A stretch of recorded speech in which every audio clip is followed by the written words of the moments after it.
Today I want to talk to you about courage. You know, it's something I tell my children all the time. I kept telling them, listen, no matter what you do in life, don't ever give up.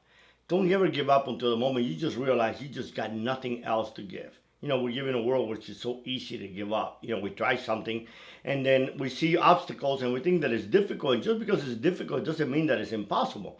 But we end up giving up. So let me tell you a story about an Ironman that I did in 2014 with my wife. So we went to New Orleans, and that Ironman was notorious for not having to swim because the ocean was always very, very choppy. So they decided this time they're going to do it in a marina that's attached to Lake Pontchartrain. So we headed out there to New Orleans. The temperature was fine when we got there. It was in the high 70s, low 80s. But all of a sudden, overnight, the temperature dropped to the 60s and it rained. So when it came to do the Ironman, we were up early in the morning. We took our breakfast. Then we always carry a gel pack that we would take an hour before we jump into the swim. So my age group was supposed to jump into a swim at 7 o'clock. So I took that gel at 6 o'clock. But all of a sudden 7 o'clock came and nothing happened. And when 7 o'clock came and nothing happened, and it waited because apparently they couldn't get the wave runners to come, I ended up just getting cold and cold. My feet were wet. We were standing, you know, barefooted on this wet grass. And I had to pee. And I peed over and over again. And I couldn't move it around, so I had this wetsuit on, so I had to end up peeing on my right leg the whole time. So finally the swim came at 9 o'clock, and you had to jump from a 7-foot dock. As we jumped into the water, all of a sudden I got hypothermia. I got to a point where I couldn't even breathe, and I was just taking deep breath, and I was just trying to calm myself down. And a guy asked me, "Are you okay?" Because they had already fished about 700 people off the water. So I'm like, yeah, I'm perfectly okay. And I kept going. And then about 25 minutes later, he says, "Are you okay?" And I said, "Oh, yeah, I'm good. I'm good." And he's like, "Bullshit, you haven't moved 1 inch in 25 minutes. Then suddenly the savior, I call him a savior, he jumps into the water and he said, "Holy shit, it's so cold." And he turns around and tells his partner, he said, "Look, just do the doggy paddle." And I heard that and I'm like, oh my God, I can do the doggy paddle. I can go like that. And I started doing that until I moved around where I felt I was warm enough. Then I started doing the swim. I ended up doing the swim with literally about a minute left on the time clock. So I left the swim, I went to the bike, and I went to take my clothes off. I saw the changing station, which was about 100 feet in front of me, and I'm like, oh, the hell with that. I'm going to change here.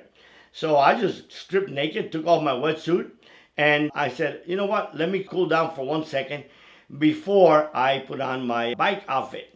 Well, I lay down there for 25 minutes, passed out, until a lady goes by and said, "Oh, an exhibitionist."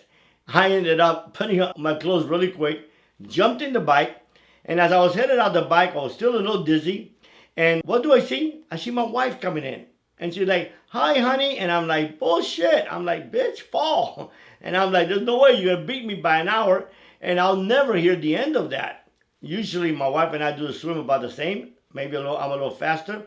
I do the bike about, 4 or 5 minutes faster than her, but she does the run faster than me. So we end up being about the same. And of course, me being a Cuban, we're very, very competitive. And being a man, I hate to get beat by a woman, especially when it's your wife. And you're going to hear about it as she looks at that picture with our times there for years to come. Anyway, I headed out and I was really, really weak. I couldn't even bike through the stations and pick up. Usually you bike and there's stations where they give you water, where they give you fruit sometime, or they give you energy drinks. I couldn't do any of it, man. I had to stop and go to the bathroom twice. So I finished the bike and I was exhausted. And now I still had half a marathon to run. But all of a sudden, I start feeling good. And I start running. And I'm running and I'm doing well. I'm gaining good time. All of a sudden, this lady, I stop at this fueling station or this aid station and I see a banana. And I start fixating on that banana. I'm like, damn, I want that banana more than I ever wanted anything in my life. So finally I go there and the guy's like, "No, that's for me." I said, "Dude, I'm dying out here. Have mercy. Give me the banana." So he gives it to me. Then a lady comes behind me and she's like, "Can I have the banana? I'm pregnant." And I'm like, oh my God, my only banana. But she's pregnant. How can I not give it to her? She's carrying a baby. So I give her the banana. The bitch was lying. She runs in front of me and I was doing everything I could to catch her because I want to take that damn banana from her. Anyway, I ended up finishing the race. And the important thing in Ironman, as if you're familiar with them, is literally after you do a 1.5 mile swim, you start, or 2.5 miles on a full Ironman, your head starts to play with you and starts to tell you that, oh, you can't do this, you can't go on. I mean, you're going to do a bike, you're going to bike 56 miles or 112 miles, and then you're going to have to run half a marathon or a full marathon. And I mean, it starts playing with you, and it actually makes you very, very tough, because you got to overcome those messages to tell you to quit. You got to just hang in there and go on with it and make it happen. The same thing is in life. Life is an Ironman. Just when we think that we can't do something because it's hard, it doesn't mean it's impossible. Sometimes in life, many things never happen, or people don't accomplish many things because they just quit too early. And the truth of the matter is that if they hang in there and they don't quit, they can end up making it happen. So my message for you today, as I tell my children, don't quit, give it all you got. Don't be known as a quitter, is don't quit on yourself. Don't quit in life. If you have faith, you know that whatever hard time you're going through, it will pass. But if you just keep on going and don't give up, I promise you, you will succeed. It was so easy for me to give up that day when I was arrested in 1990, after I had walked away from the cartel for 4 years and had done nothing wrong all those years. And all of a sudden, I might be facing a life sentence. You know how easy it is to give up? How easy it is to quit on life? But I did not. Because I just felt that, you know what? These were the consequences of the choices I had made. And yes, it was going to be difficult. But I made up my mind to do one thing. I was not going to let the jail time do me. I was going to do the jail time. And I decided I was just going to be a better person. And I studied and studied and got a bachelor's and then finished a master's. And then eventually was released and went on to get a Ph.D. and build a multi-million-dollar successful company. See, I didn't give up on myself. And it was very, very difficult, but it was not impossible. And as you look at what many things people have achieved, most of them, I can tell you, have a one common denominator. They didn't give up on themselves. They stood the march. Yeah, sometimes we try something and we believe that that's the answer, and when suddenly we realize it's not, and we shift, and that's okay. But we don't give up. We just keep at it and keep at it. Because if it is impossible, it's not. It just seems that because it's very hard, it might seem like it's impossible. But in reality, all things are possible. For me, as a man of faith, I believe that all things are possible with Christ. But even for those that have no faith and don't believe in religion, don't believe in God, don't believe in anything, it's fine. As long as you're a good person, and as long as you work hard and you sacrifice, you will succeed.